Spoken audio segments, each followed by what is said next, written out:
Graça e paz do nosso Senhor Jesus. Seja bem-vindo a mais uma aula de EBD que a gente tem estudado. Essa é a terceira lição.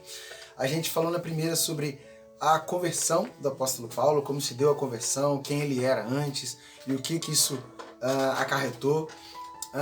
Na semana passada a gente falou sobre a universalidade do Evangelho, sobre como Paulo entendeu que o chamado do Evangelho é universal, não era do judeu, não é restrito a nenhum povo, a nenhuma cultura.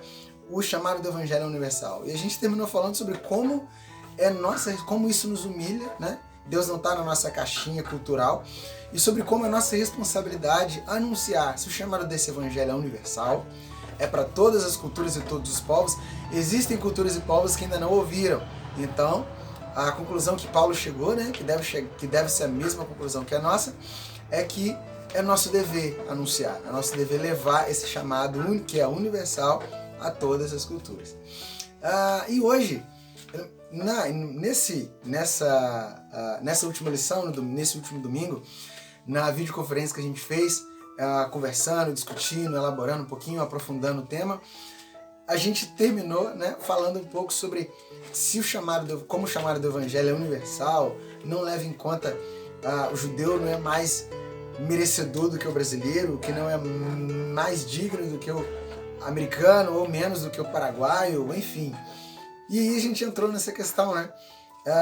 Qual a nossa relação, a relação do cristão com a obediência, com o mérito? Ou será que há, será que não há? A gente sabe que no fundo não há. Mas qual a nossa relação com a obediência? Até que ponto a nossa vida com Deus, a nossa salvação depende da nossa obediência à lei de Deus, a nossa obediência incondicional, né? Porque assim, e esse é exatamente o tema dessa aula. Não as obras, sim a graça. É o tema dessa aula agora, o texto base, Efésios capítulo 2, versículos 8 e 9, que Paulo diz, fugiu agora de memória, minha Bíblia está aberta em outro texto, lembrei. Pela graça vocês são salvos por meio da fé. Isso não vem de vós, é dom de Deus, não vem de obras para que ninguém se glorie. A graça, esse é o nosso tema de hoje. E eu queria, rapidamente, né, vou tentar ser rápido, conversar um pouquinho sobre isso, expor um pouco a nossa lição, o conteúdo, para que no domingo a gente possa aprofundar, conversar e aplicar sobre o assunto, ok? Vamos lá. Hoje em dia, muita gente, a gente faz é fácil a gente fazer uma certa confusão com a questão da lei e da graça, com a questão do Evangelho, onde começa a lei, onde termina a lei começa a graça, onde começa a graça, onde termina a graça começa a lei, até que ponto, né, igual eu falei, a nossa salvação, a nossa vida com Deus, o nosso dia a dia depende da nossa obediência incondicional à lei, ou será que não depende, ou será que depende totalmente, né? Porque assim, dependendo de onde você for, de qual a sua tradição, se é que eu posso dizer isso, a nossa tradição religiosa, né, sua denominação, onde que a gente aprendeu, existem alguns lugares em que a gente vai e o cristão ele tem que ter uma obediência incondicional a milhares de aspectos, né? Muitos aspectos menores e alguns aspectos, entre aspas, né, que não são diretamente falados na Bíblia, mas é regra em cima de regra, em cima de regra, em cima de regra, em cima de regra. Enquanto, se você for ver em outros contextos, é o oposto. Parece que é o venha como está e fique como quiseres, né? Parece que é só graça e não existe obediência. Em alguns contextos se ensina, por exemplo, que se mistura, né, a lei com a graça. Parece que há uma certa confusão. Onde que é a lei, onde que é o Evangelho, as obras, como as obras afetam a nossa salvação, se é que afetam. Em outros lugares, mais confusos ainda, como eu falei, né, dizem que para eu ser salvo eu preciso ter uma obediência completa, total a cada aspecto da lei de Deus, senão a minha salvação está em risco. E, diga-se de passagem, né, foi isso que Paulo aprendeu. Paulo era fariseu, foi criado fariseu. A gente falou sobre isso um pouco semana passada e na semana anterior, sobre como as origens de Paulo como fariseu, né? O fariseu ele respirava a lei, ele sabia, ele meditava, ele passava a vida, dedicava a vida meditando na lei de Deus, meditando no texto sagrado, meditando. Então, para Paulo, ele aprendeu que a obediência à lei era o pré-requisito para a salvação. A obediência total e completa à lei era o pré-requisito para a salvação. Só que a grande questão que Paulo compreendeu é: ninguém pode obedecer totalmente à lei. Não é que Deus colocou um padrão alto demais para a gente obedecer, não. Ninguém pode obedecer totalmente à lei porque a gente não quer. Porque o nosso coração é mau. A gente vai ter algo na lei que a gente não vai querer obedecer, vai gostar, porque a gente gosta de pecar. Nossa natureza ama o pecado. Então, o que Paulo entendeu é que todos nós pecamos, todos nós somos separados da glória de Deus. A nossa natureza é pecaminosa, a nossa natureza, ele vai dizer em Romanos 8, a mentalidade da carne é inimiga de Deus, não pode agradá-lo e nem quer agradá-lo. Então, assim, a grande questão é que não é que a gente simplesmente não seja capaz de obedecer a lei. É mais profundo, a gente não quer obedecer a lei totalmente. A gente quer uma outra coisinha e tal, aquele ponto mais confortável, mas sempre tem um ponto que machuca, aquele ponto que fere que a gente não quer largar. O popular pecadinho de estimação, né? E Paulo entendeu que se todos nós, como a gente falou semana passada, o Evangelho nos nivela, todos nós estamos igualmente pecadores e dependentes da graça de Deus, se fôssemos, né? Opa, caiu meu papel. Deixa eu pôr. Meu caderninho. Se a nossa salvação dependesse da nossa obediência à lei, Jesus veio para quê? É a grande questão, né? Se eu posso me salvar unicamente com o meu esforço, com a minha boa vontade, com a minha disciplina, Jesus veio para quê? Não era só eu ser exortado tal, a aprender, ser exortado na minha conduta, no meu dia a dia, a meditar na lei e tal. Mas o que Paulo entendeu é isso. Jesus não teria vindo, Jesus não veio, né, ou melhor, Jesus veio justamente porque nós não somos capazes de nos salvar. É o que no início do Evangelho de Mateus, o anjo Gabriel fala para Maria: esse bebê vai salvar o povo dos pecados dele. Por quê? Naturalmente a gente entende que a gente não pode se salvar. A gente precisa de um salvador. A necessidade de um salvador é porque a gente não consegue se salvar. A lei não salva. E aí, parece que existe um pensamento muito errado, que a gente não consegue entender os planos de Deus, né? A forma de Deus, como Deus salva, como Deus... o plano da salvação, né? Parece que assim, Deus criou Adão e Eva. Deus criou Adão e Eva com o intuito deles ficarem lá a eternidade toda, e numa tentativa, com muitas aspas, né, de Deus, de ter um relacionamento. E Adão e Eva pecaram. Deus ficou decepcionado, né? Esse pensamento. Poxa, caramba, pecou de novo. Não, vocês pecaram, tá de sacanagem. Tá, então vamos fazer o seguinte, já que vocês pecaram, eu vou dar uma lei para vocês, beleza? Para vocês aprenderem como que vocês podem voltar para mim. E aí Deus deu a lei lá em Moisés, lá com Moisés, no Êxodo. Só que o povo não obedeceu a lei. Foi escorregando, descabeçando cada vez mais, até chegar um ponto que Deus falou: caramba, vocês não conseguiram. Tá, vai lá, Jesus, desce lá e salva esse povo. E aí, finalmente, através de Jesus, Deus conseguiu salvar a gente. É meio estranho a gente pensar, né, que Jesus foi o plano C, nem o plano B, né, foi o plano C. Primeiro Deus tentou criar, né, e manter Adão e Eva salvo pela palavra, pelo compromisso deles, não deu. Depois pela lei, não deu, pelo evangelho. Aí conseguiu. Isso não existe, né?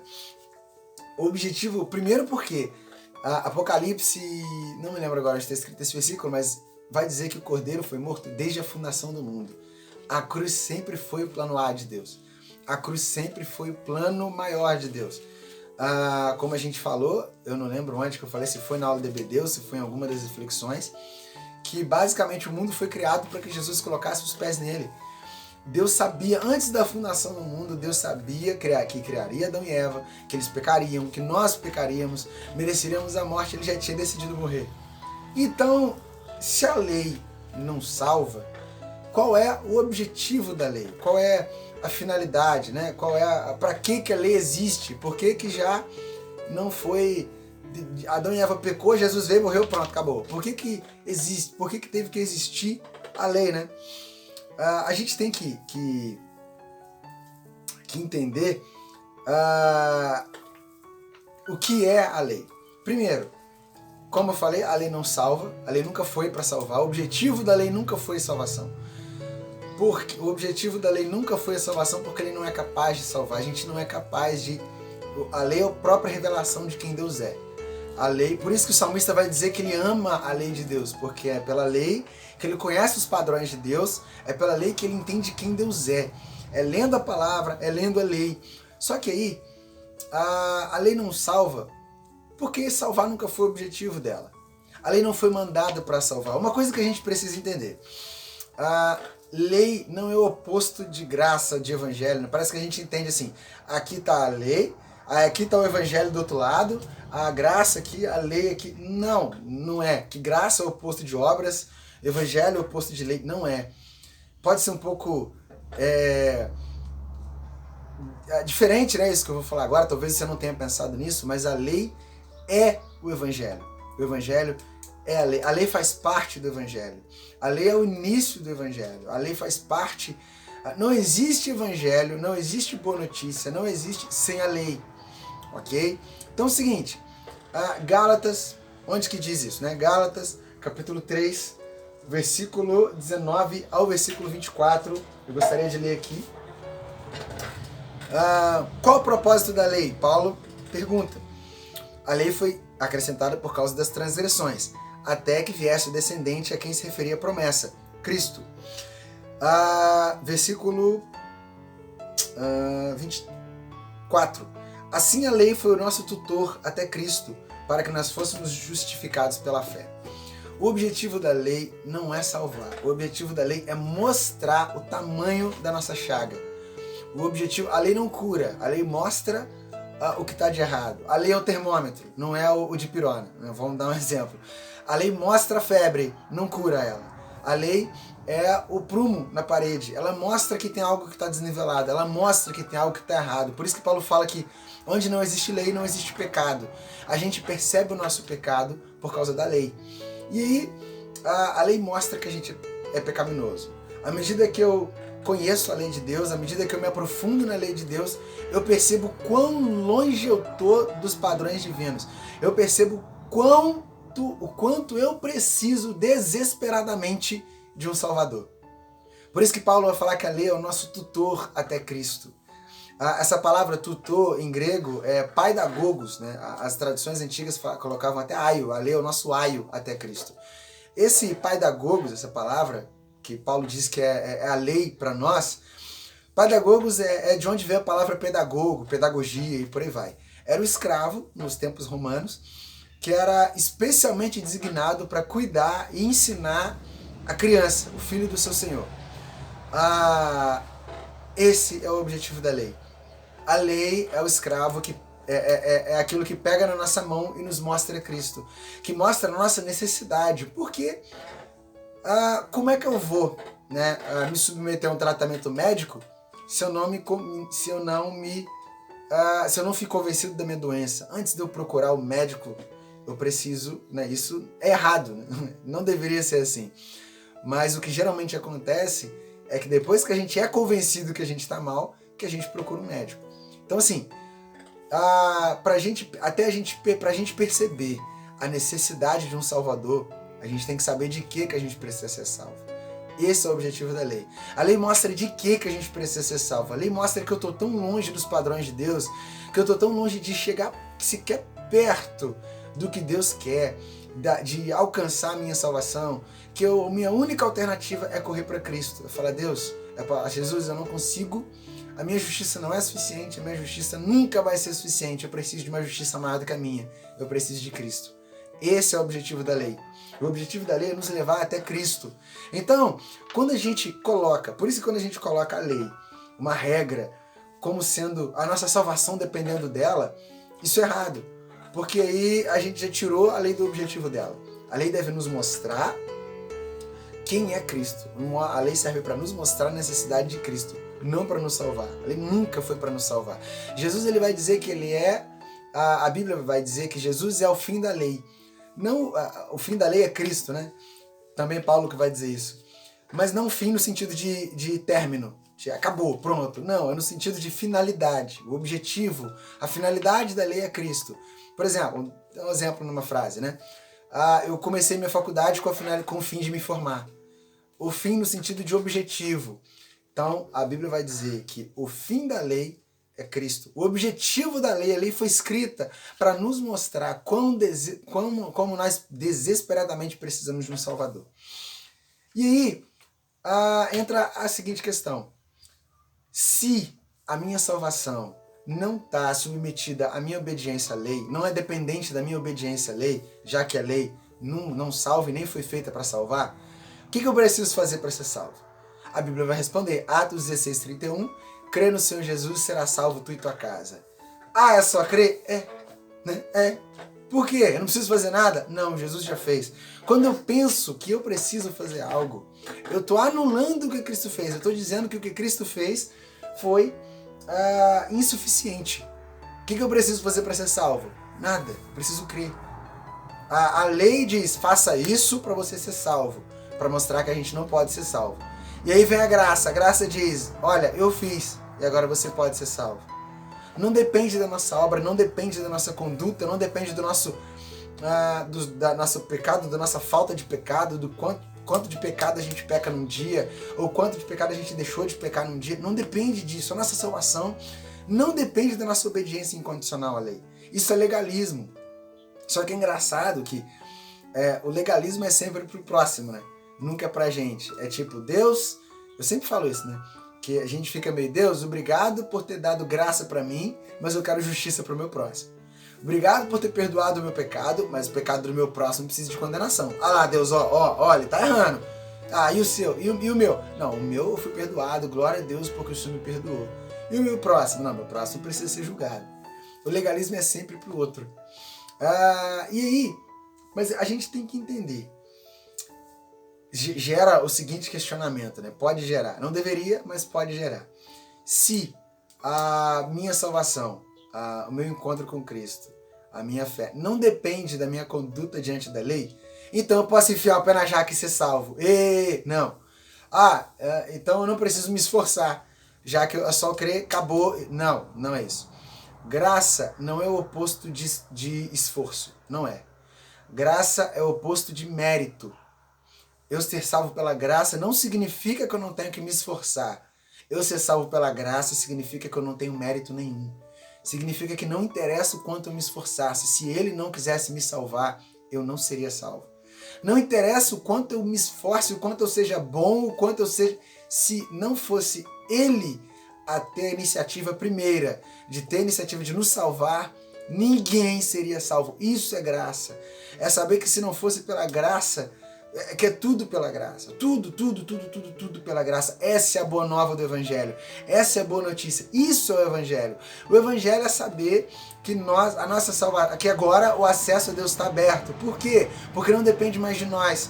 Eu não preciso seguir os padrões tal ao pé da letra, porque eu não vou conseguir. Então, como eu sou salvo? Porque alguém fez por mim, alguém morreu por mim, alguém morreu a minha morte, pagou o preço pelo meu pecado. Isso é o Evangelho. Essa é a boa nova do Evangelho. Que não tem como eu entender sem entender a lei. Sem meditar na lei. Sem eu percebo a gravidade do meu pecado e como eu sou carente da graça quando eu percebo quão fundo eu estou. E como eu percebo isso? Meditando na lei. Essa é a função da lei. Agora, onde que entram as obras nisso? Efésios 2, capítulo 2, versículo 8 e 9, que eu citei no começo, né? Nós somos salvos pela graça, isso não vem de nós, é dom de Deus, não vem de obras para que ninguém se orgulhe. Versículo 10, mas nós somos criação dele, feitos para as boas obras. Eu já falei isso, se não me engano, na aula passada, que as boas obras não vêm antes da nossa salvação, vem depois. Nós somos salvos somente pela fé, mas a fé que salva não vem sozinha. É uma conhecida frase, né? Então, a gente precisa entender o que é graça. Quão maravilhosa é essa graça de salvar um pecador tão miserável, pecadores tão miseráveis como nós. Se você não se acha um pecador miserável e merecedor da graça de Deus, é porque você está longe da lei. Você ainda não foi levado pela mão, pela lei, até Cristo. você ainda não percebeu quão podre o seu coração é.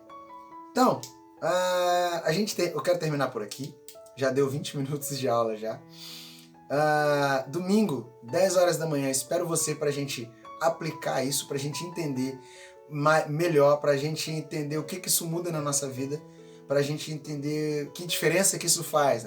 Eu sei, eu entendi. Ok, agora que diferença que isso faz na minha vida? Então, domingo, às 10 horas da manhã, espero você via Team Link, ok? Pra gente trocar uma ideia, ter um pouco mais de comunhão e aprender uns com os outros, amém? Deus abençoe você e fica na paz do nosso Senhor.